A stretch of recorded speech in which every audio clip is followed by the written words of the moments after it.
Hello, my name is Clare McCarthy, and I am a research coordinator within the Center for Disaster Resilient Communities.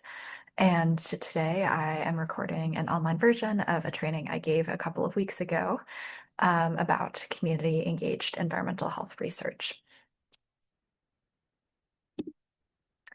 This training is based off of materials developed by the REACH Center, which is an interdisciplinary research center located within the Department of Environmental and Occupational Health Sciences at the University of Washington.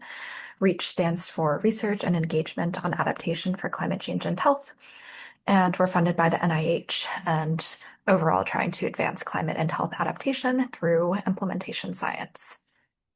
So I want to give credit to where these materials came from. Learning objectives today for this training are first to define community engaged research and describe the community engagement continuum. Second, to explain the benefits and best practices of community engaged research, particularly as it pertains to environmental health research. Thirdly, to apply community engagement principles to an environmental health research context. So that will sort of be taking what has been learned in terms of the principles of community engagement and applying them in real world settings. And then lastly, identifying and selecting appropriate project partners and communities for a community engaged research project. And we'll walk through an activity to get at that last learning objective. So first, we'll start out with an introduction to community engaged research. So what it is not. Then we'll go into the principles and best practices of community engaged research. So sort of some tips and tricks for pursuing this type of research. Next, we'll share some examples of community engaged environmental health research happening within our department at the School of Public Health. And then lastly, is that activity I mentioned with selecting project partners and community. And then I'll wrap up by sharing some additional resources. So first section, Introduction to Community Engaged Research. So if you would like to pause the recording at this time to think through this discussion question on your own, what words or phrases do you associate with community engaged research? So feel free to pause here if you would like to reflect on your own. Okay, so I will share one definition that is pretty simple that I like. So community engaged research is research that is carried out with or by community members rather than to, about, or for them. So it's really all about flipping the quote unquote traditional paradigm of research on its head and putting community members in the driver's seat as opposed to researchers. And so another definition that is a little bit longer from the Yale School of Medicine, which I'll also share, is community engaged research is a process that incorporates input from people who the research outcomes will impact and involves these people as equal partners throughout the research process. So that's sort of another way to think about it, identifying which communities and populations are most impacted by an issue of interest and making sure that their voices are heard and centered throughout the process. Just quickly want to touch on the fact that as you're getting into learning more about community engaged research, there are many different terms out there that you might see, including those that I've listed on this slide. And some of these different terms have more specifics or sort of criteria for them. But for the purposes of today's training, I will be using a broad umbrella term, community engaged research, but definitely encourage you to learn more about these specific types if you're interested. But this presentation is pretty high level and more of an introduction to community engaged research. Okay, so now getting into what community engaged research is and what it is not. Community engaged approaches, as I've already mentioned, are driven by the needs and wants of the community as opposed to the needs and wants of the researcher. Community engaged approaches are collaborative and team oriented rather than being siloed or individual oriented. And having a team to pursue a community engaged research project is really important because different types of expertise are needed in these projects. So you need some research expertise from the research side, but you also really need that lived community experience and expertise to make sure that the project is actually relevant to real world context. So community engaged research can not be done by an individual researcher effectively. Community engaged approaches are sustained over a period of time rather than being one-time or superficial events. So they are not helicopter research where a researcher is dropping into a community, collecting data in an extractive way, and then exiting the community. For a true trusting community relationship to be built in a project, that collaboration must be sustained. And then lastly, community engaged approaches are embedded into the study protocol and very intentionally planned in collaboration with the community rather than being unplanned, which can be harmful and breed mistrust amongst the community if they are not aware of what the plan is in this project. Okay, so now I will also encourage you to pause the recording here if you'd like to think about on your own the answer to this question. So, what are the benefits of pursuing community engaged research and environmental health research? And then just a note, I will be abbreviating community engaged research as CENR throughout this presentation, but feel free to pause here if you would like.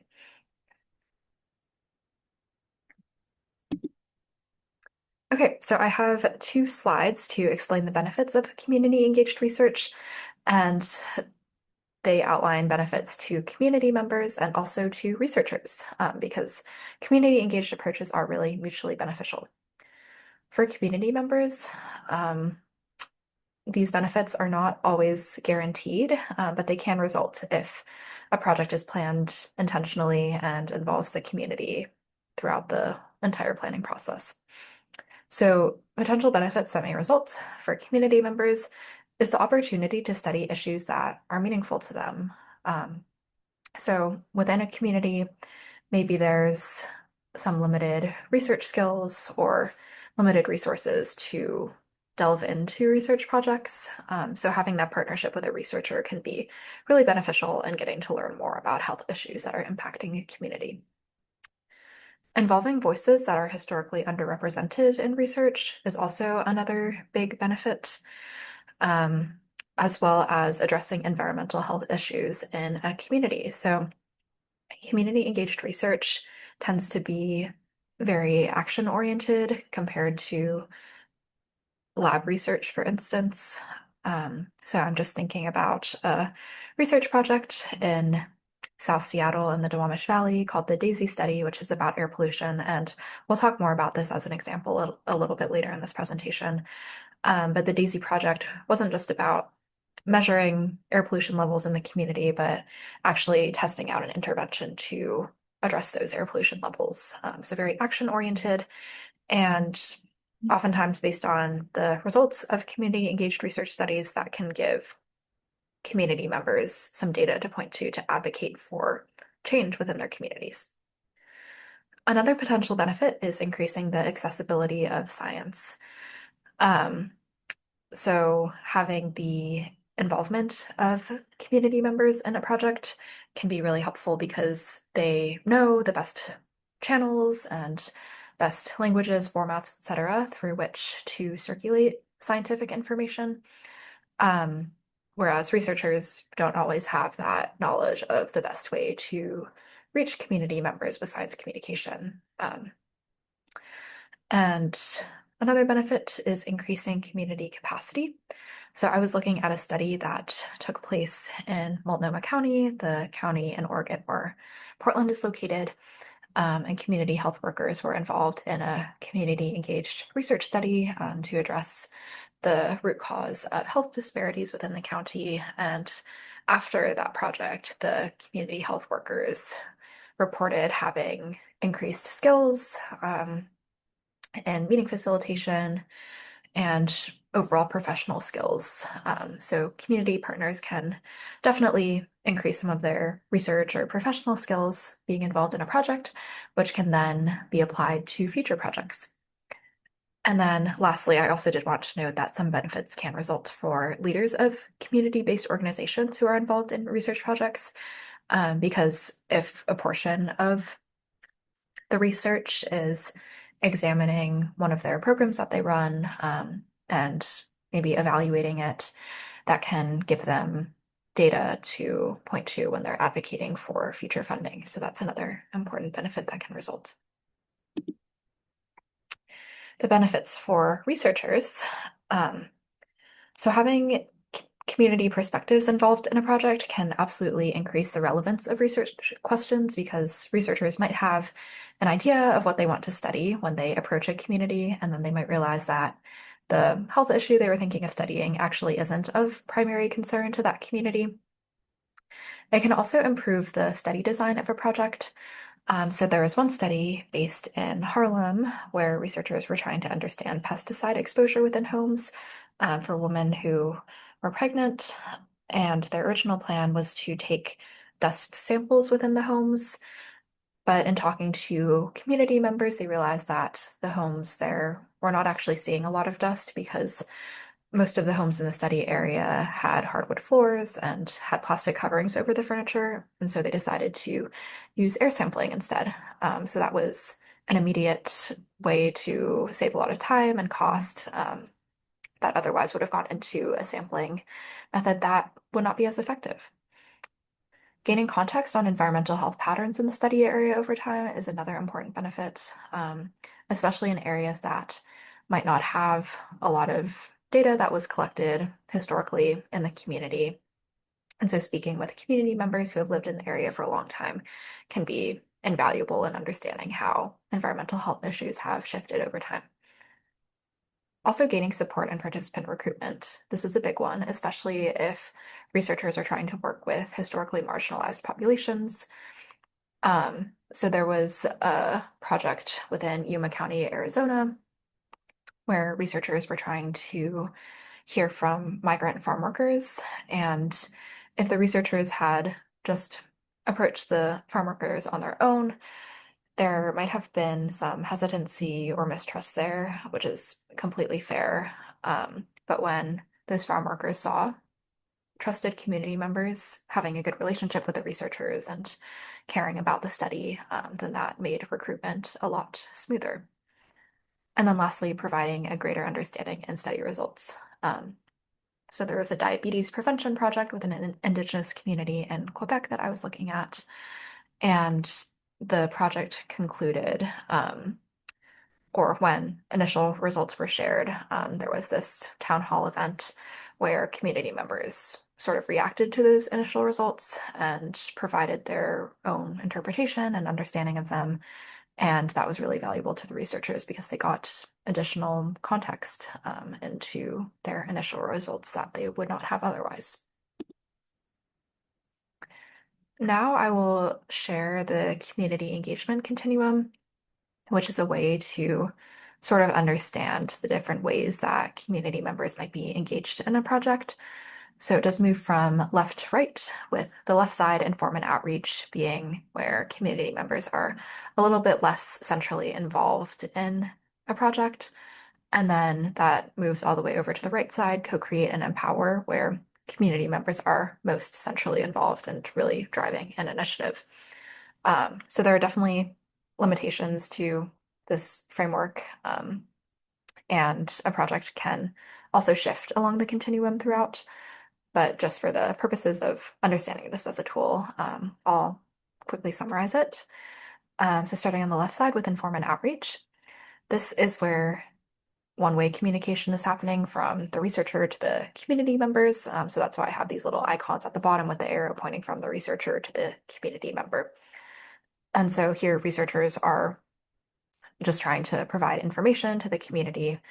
So for instance, maybe the health issue of concern is wildfire smoke, and so the researcher might go out and hand out flyers to the community, letting them know about the wildfire smoke study that they are pursuing and sort of how to protect, how community members can protect themselves from wildfire smoke.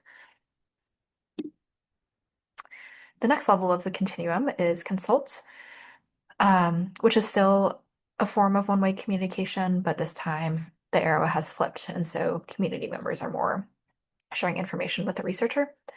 And so here the researcher is asking the community for specific feedback on an element of their project, um, and taking that feedback and maybe changing things in their project, but not really communicating back to the community members.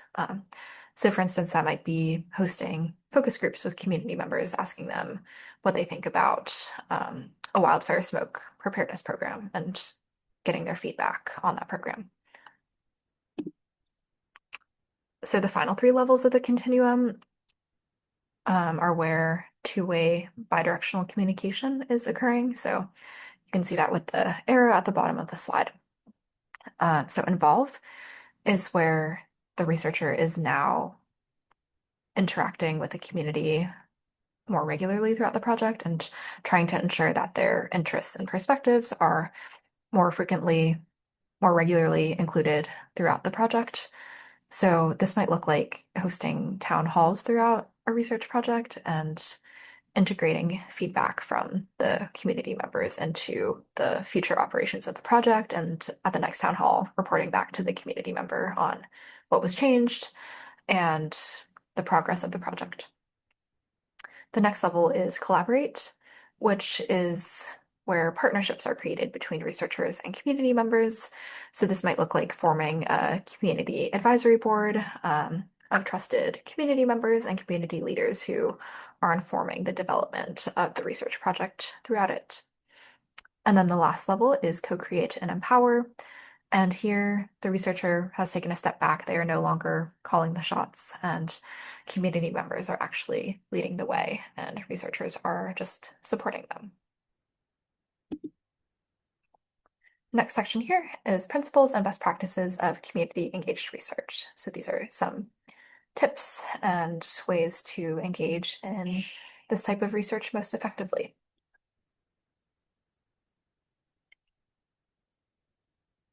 These principles I pulled from a guide created by the CDC's Agency for Toxic Substances and Disease Registry.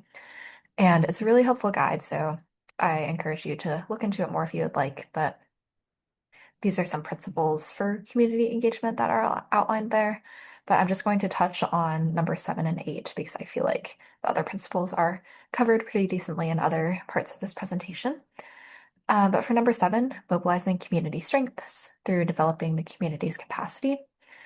This one is really important because oftentimes in quote unquote traditional research, researchers are viewing communities as having different issues that they want to address, whereas community strengths that are existing in community assets are often overlooked.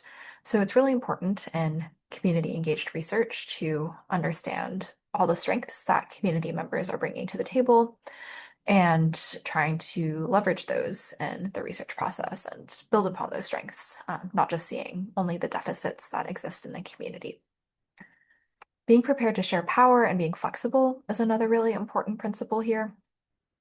Having that co-creation piece of projects is really key to build that trusting relationship and make sure that the project is actually going to have a real world impact.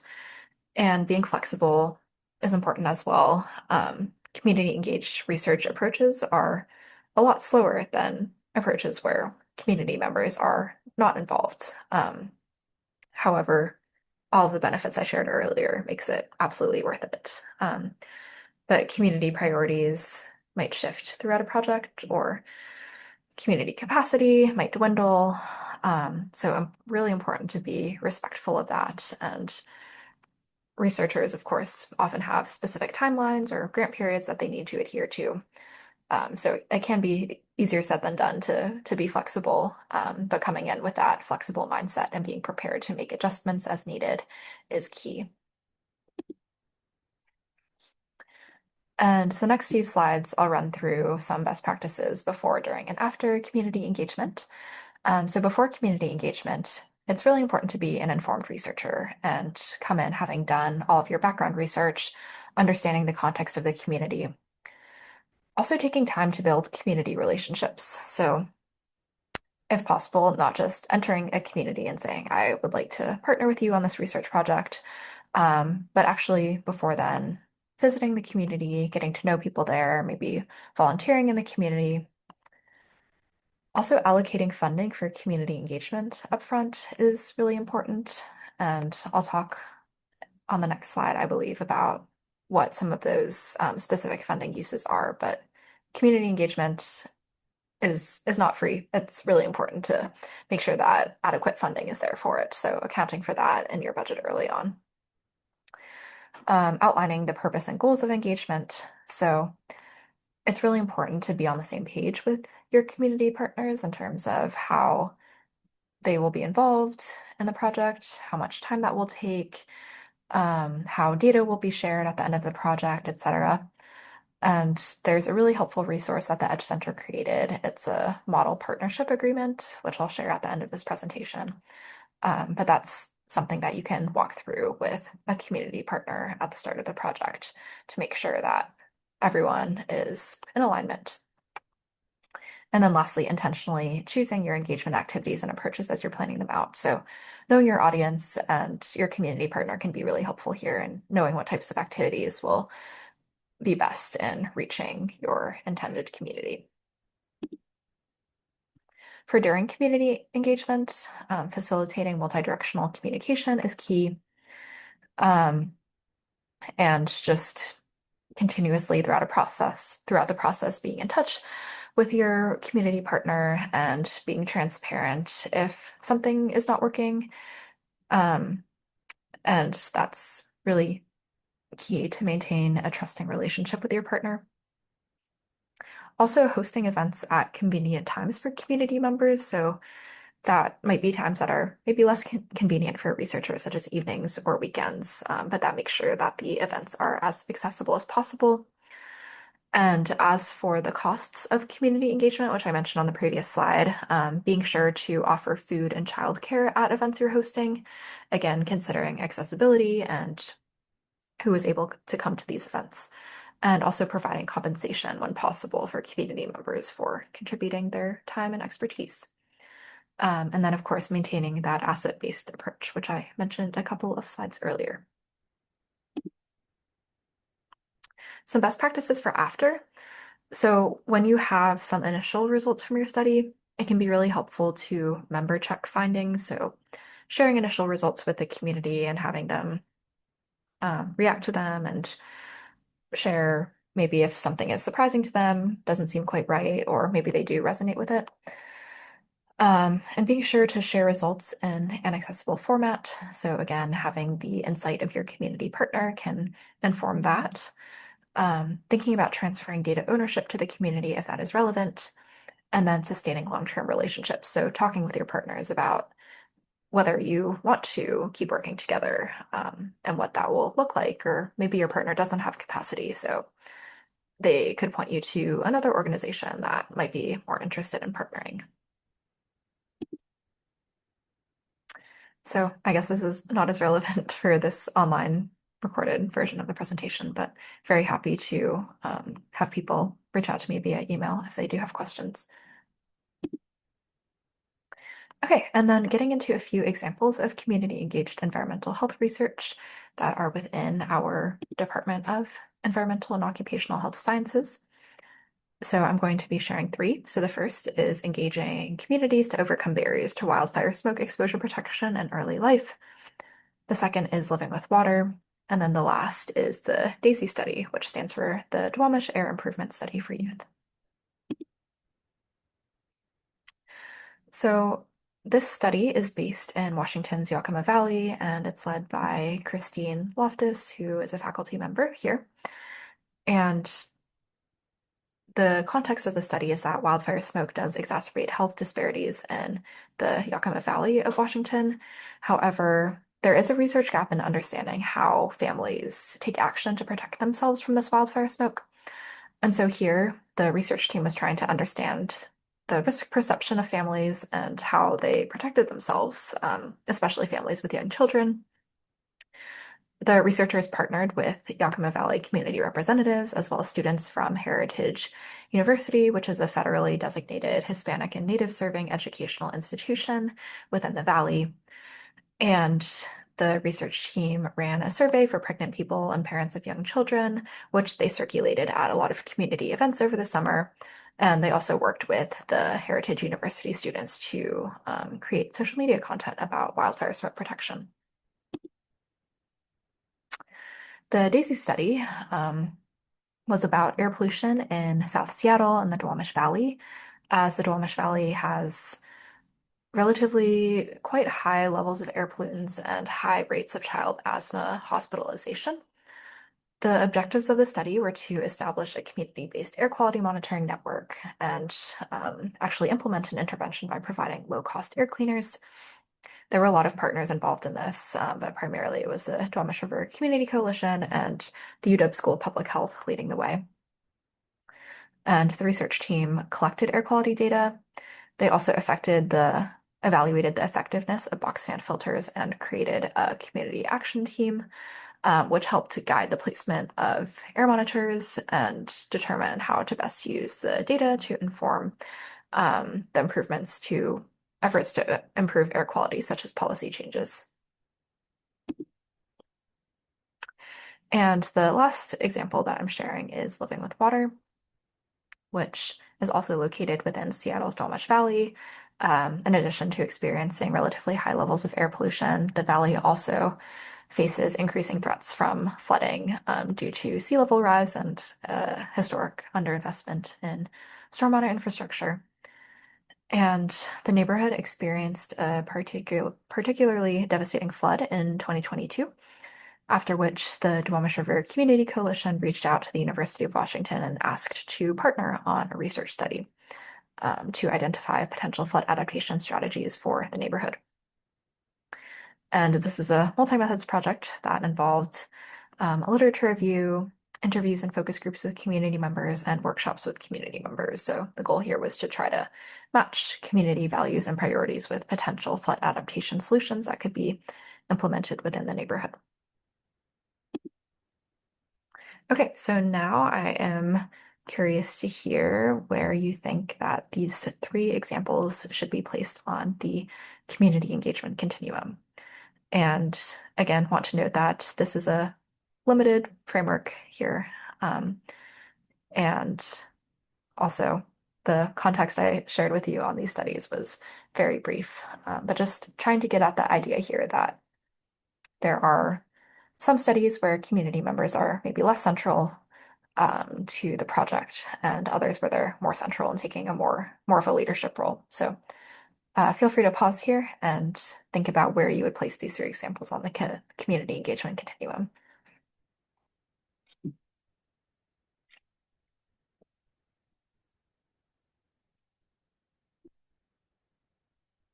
Okay, great. So this is where I place these three examples, but thinking about it more, I think that living with water might be more of co-create and empower up there with Daisy. But yeah, this is a little bit subjective, and there's some room to sort of have these shifted slightly along the continuum. But I think it is quite clear that the wildfire smoke study, and this one, the community members maybe were not leading quite as much here, which is totally okay. It's still a really great community engagement example, whereas Living with Water and Daisy had community leaders more involved in actually guiding the initiative. And Living with Water, for instance, was actually initiated because of community concerns. So now we will do a scenario activity where I'll invite you to pause to work through this activity on your own. But just to quickly read it, so you are an environmental health researcher who is interested in community engaged research. Your partner from a prior research project, who is a local emergency manager, has asked for your support in studying the health impacts of the December 2025 floods on farmers in Snohomish County. And so, given this scenario, what is the importance of taking a community engaged approach to this research project? What community engagement activities might you pursue? And how would you incorporate principles of community engaged research into this plan? Um, and if you don't feel like discussing or reflecting on this example, um, the other alternative is to think about applying the community engaged research principles to your own research if maybe you're considering pursuing a community engaged research project in your own research. So, two options: either think about your own research and these questions, or think about this scenario and these questions on the slide. So, please pause here.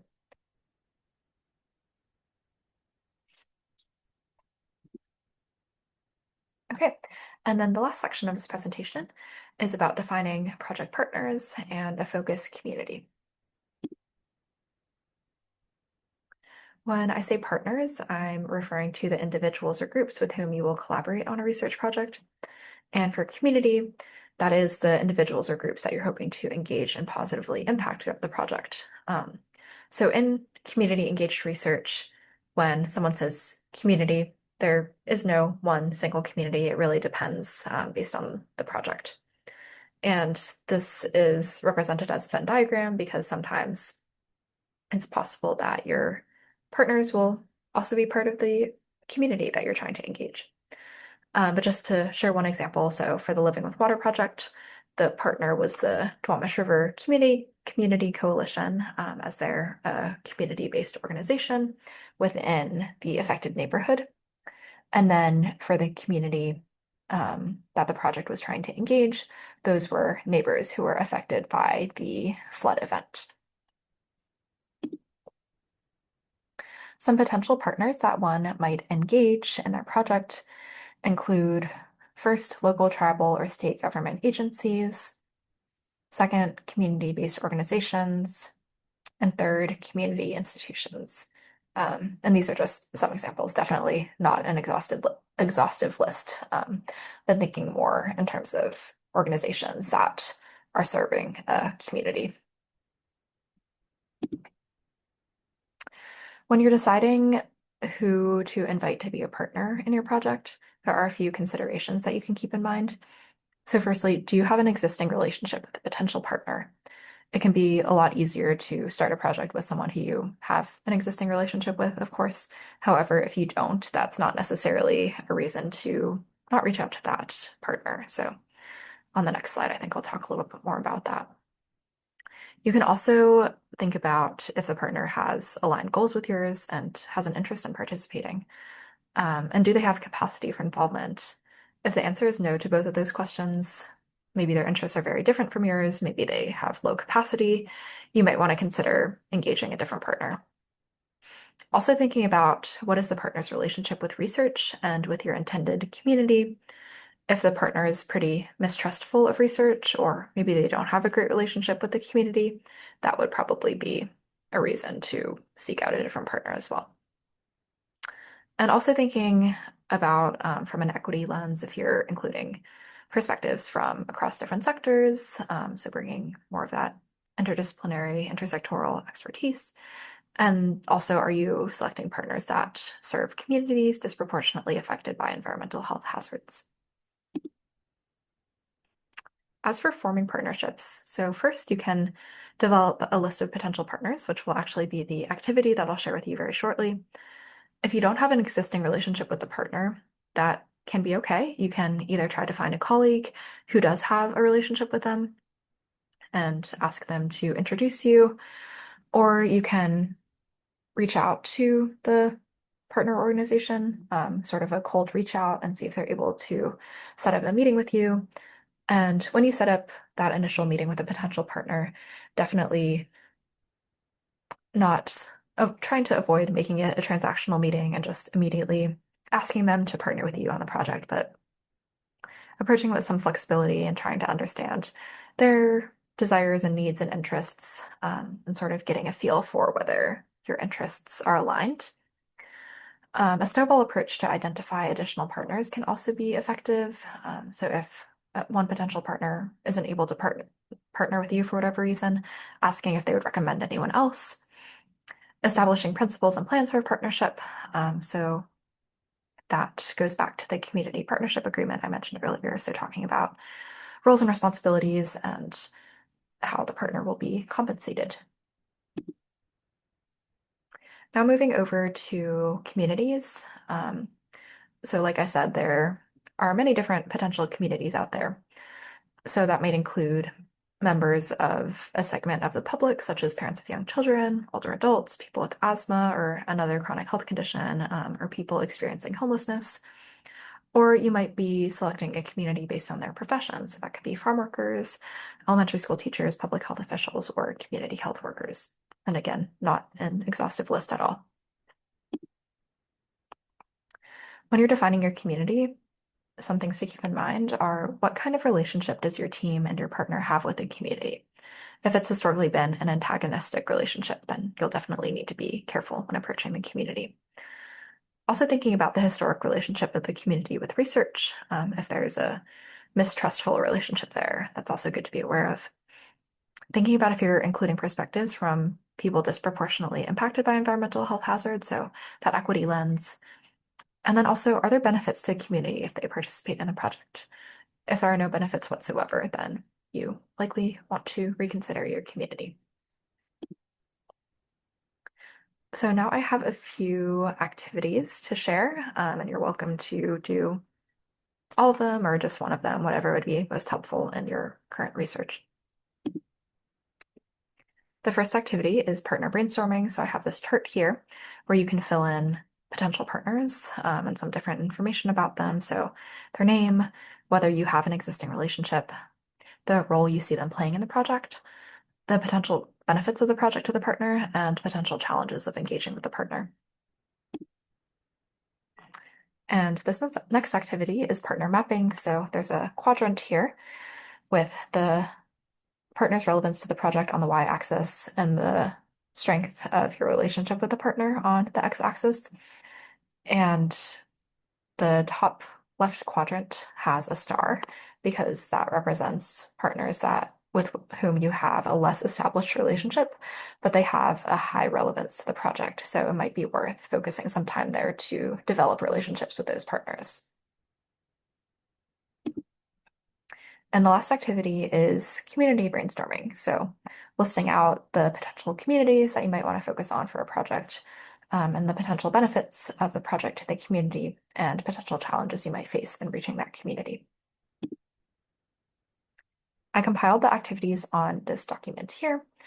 So you can scan the QR code to access the documents or go to that URL.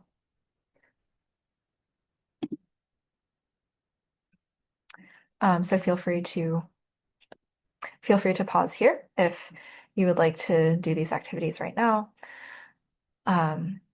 Or you can also just hang on to this document and do it at a later time. And as you're working through these activities, you're also, same options as before, you're welcome to complete the activities for your own research that you're thinking of pursuing, or if you don't have a community engaged project in mind related to your research right now, you can do it for the flooding in Washington scenario that I shared earlier. Okay, so now for the conclusion, wanted to point you towards a few resources where you can learn more.